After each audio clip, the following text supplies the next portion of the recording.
Hey guys, today we're going to be learning about resistor networks. I thought I'd start you off to begin with a little bit of just notation. So as you can see, I've labeled these two things here, resistor and battery for you, which are the symbols that you're going to see in what's called a circuit diagram. All right, now what's a circuit diagram? Well, you'll see a bunch in a little bit, but for example, it could be something like, oh, I don't know, there, and then this, and there we go. That's a circuit diagram, for example. All right, we got a battery, and then this particular one has 3 resistors. The number of bumps or squiggles I draw on the resistor is completely immaterial. It's a resistor either way. Now, if you're in honors, you recall that there were 2 different ways that we could connect capacitors, and the same thing is true when we have resistor networks. There's 2 ways in general to connect any 2 circuit elements. Either they're going to be in series, which if you recall means one then the other. They are on the same wire. Okay, that's what makes things series. And the difference between series and parallel is incredibly essential. So you have to be able to immediately recognize which one is which. Now we will practice it some more, but that's the first most basic thing is if they're on exactly the same wire, then they're in series. All right, now parallel, there's going to be a junction, which is a point like that where the wire splits, okay? So these 2 resistors are very clearly in parallel because they are on different wires.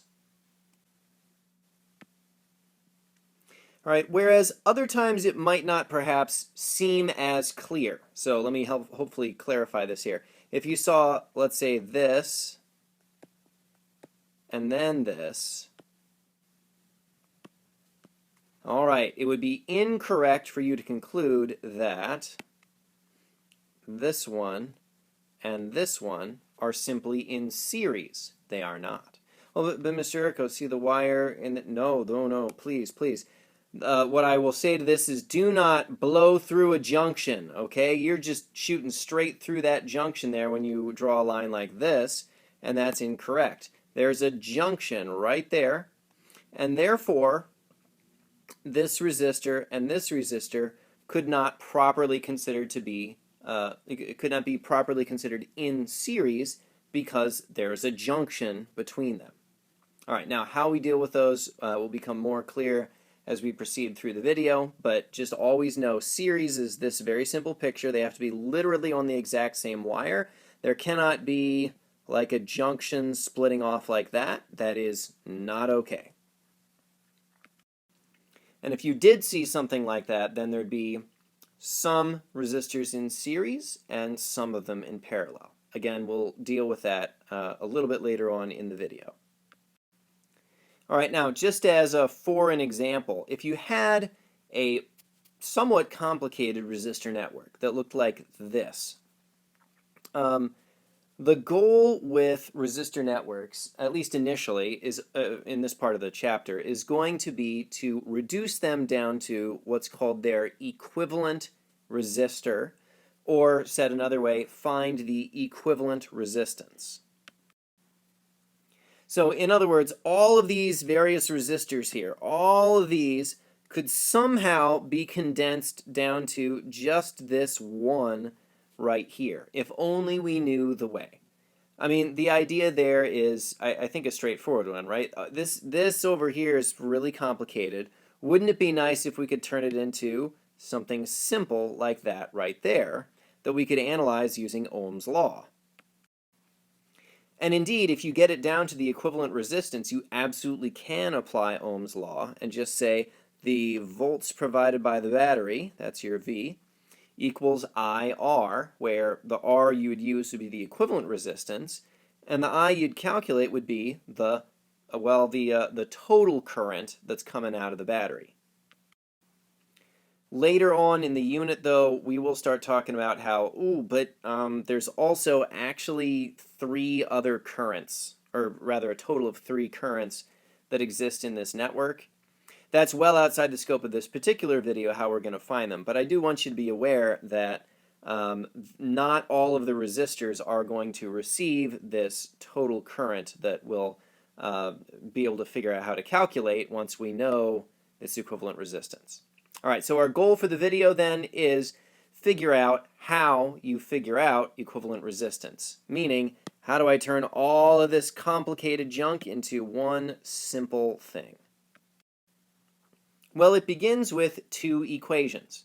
You use one equation, this one right here, for calculating the equivalent resistance for some number of series resistors. So you'll notice that there's an ellipsis here. That's what it's called when you have those three periods together, an ellipsis, fancy English word.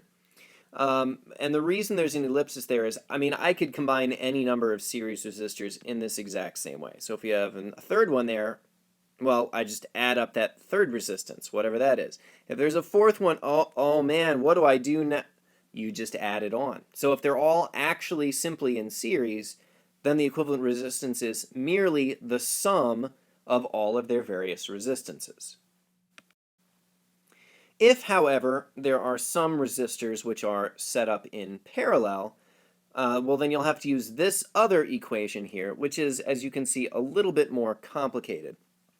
If I've got two parallel resistors, it's 1 over the equivalent resistance from those two is 1 over R1 plus 1 over R2. And again, there's an ellipsis because I could have a third branch in here or a fourth branch and whatever. All it's going to do is make more terms. All right, maybe we'll do a quick example with that one, or with these two, just so you can see how they would operate. So if I've got a 12 ohm, a 6 ohm, and a 4 ohm resistor in series, thinking back to moments ago, the equivalent resistance is merely the sum of all of those individual resistances. Okay, so a grand total of 22 ohms. All right, that's in the nice simple case where they're exactly and merely in series. But if they were arranged instead in parallel, then the math would look a little bit different. 1 over 2, oh boy, everything gets flipped over when we do this one, and so you could sort of anticipate that this might require us to find a least common denominator in order to proceed with this. All right, it's of course possible to do this in your calculator, but I think a lot of the time it's just as easy to do with fractions. So that would give us, all right, and then for a grand total of, well, that would be 6/12 or 1/2. And there we are. The equivalent resistance is 1/2. No, it's not. I lied to you. Actually, that would be 1 over the equivalent resistance. And the reason I lied to you just then is because that's actually one of the #1 blunders that people will make with this, is simply the failure to flip at the end. When you do all this 1 over fraction stuff, that always equals 1 over the equivalent resistance, which means that therefore the equivalent resistance is actually 2 ohms for this whole mess right here. All right, that brings up a couple of interesting points. #1, again, if you're in honors, you may have noticed that the equations for equivalent capacitance and equivalent resistance are exactly backwards. Yes, they are exactly backwards. It's a very good job remembering that. And I may explain that in some later video, but for right now, I'm just going to leave it be. All right. Now, the other thing, though, which is kind of weird, is this. I got 2 ohms as my equivalent resistance, and each of these resistors here were greater than that, which means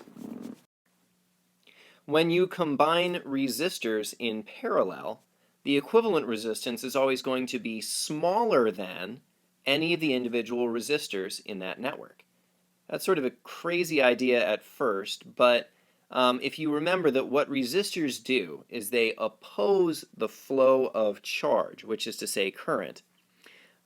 Putting many of them in series would, of course, make it more difficult for you to get through if you were, say, a charge trying to get through this mess right here.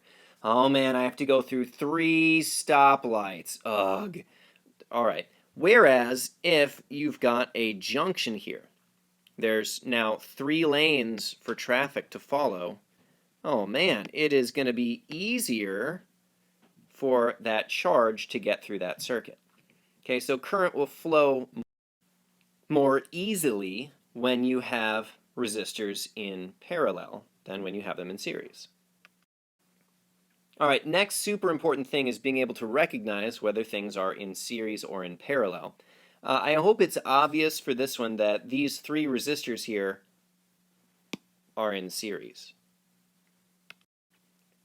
And of course, if I drew it this way, it would be way more clear that they were very obviously in series. But the reason sometimes people will think, for the first way that I drew it, that, oh, that was parallel or something, is they're thinking about the word parallel and going back to geometry and thinking about how those two lines are parallel. So therefore, those two resistors must be parallel resistors? And remember, the key thing with parallel was that there had to be a junction. There are no junctions here. There's only one single path around this circuit. That's it.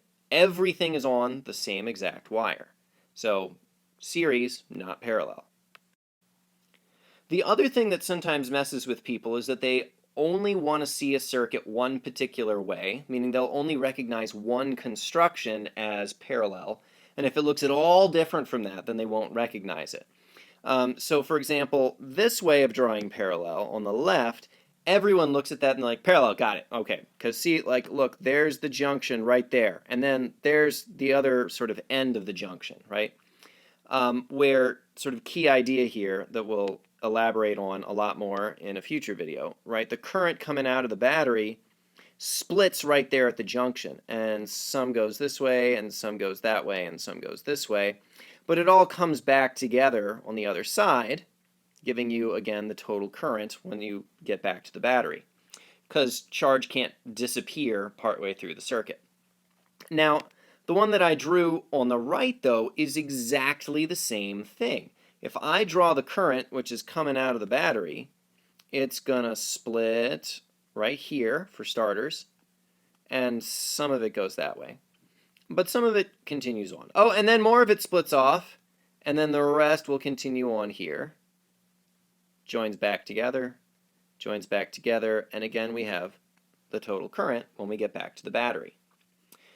So really, here's the key thing with this one. This one looks like it's got two junctions and then two spots where the current comes back together. Really, actually, these two junctions are one junction. And same story for these two. They are the same. And these two constructions are exactly the same. Let me show how the transformation from one to the other occurs so that you can appreciate that fact more easily. What has happened to the circuit on the left? Well, I just erased this line a little bit, right? I had a line there, and then I erased it because really it shouldn't matter if I decide to connect the wire, oh, I don't know, like at this point versus at that point. That doesn't make a difference. Everybody should be able to agree that that really doesn't make a difference if I attach it there or at the other point. Okay, now let's do the same thing on the bottom section of wire. And the transformation is complete. Sorry, I don't know what came over me. The point of this was there are many different ways to represent identical circuits, and it's important that you are able to determine whether things are in series or parallel based on the junctions. That's the key thing to look for is there a junction? All right, stay tuned for the next video in which we shall consider some more complicated examples of resistor networks.